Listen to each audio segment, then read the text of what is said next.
Hikers come to the rescue of a stranger who broke her leg on Mount Bierstadt. They brought her to a place where a helicopter could then land, and it wasn't an easy feat. Jeff Todd met one of the men who chose to help when he didn't need to.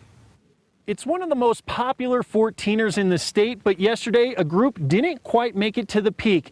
Instead, they chose to help out another person in need, a total stranger who couldn't get off the mountain on her own. I couldn't see someone suffering in pain and just not help out. It was about half a mile from the peak when a group of people saw a woman in pain. So she was really strong, really tough.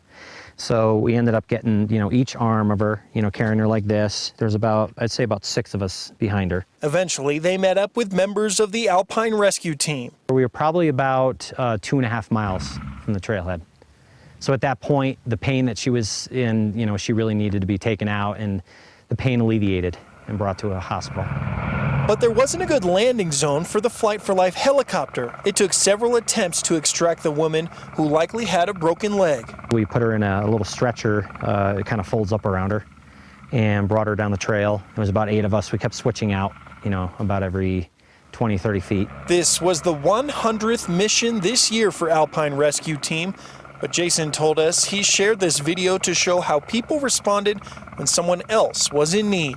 All the people that helped out were just amazing people. Probably helped save her life? Definitely.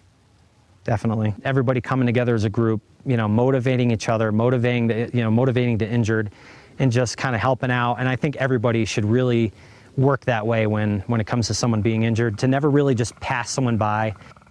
Some good advice right there. We also talked to Alpine Rescue Team today, who said that they have seen a lot of people heading into the backcountry without any supplies at all. They say that these people don't have packs with water, food, or proper apparel. What they're saying is know before you go.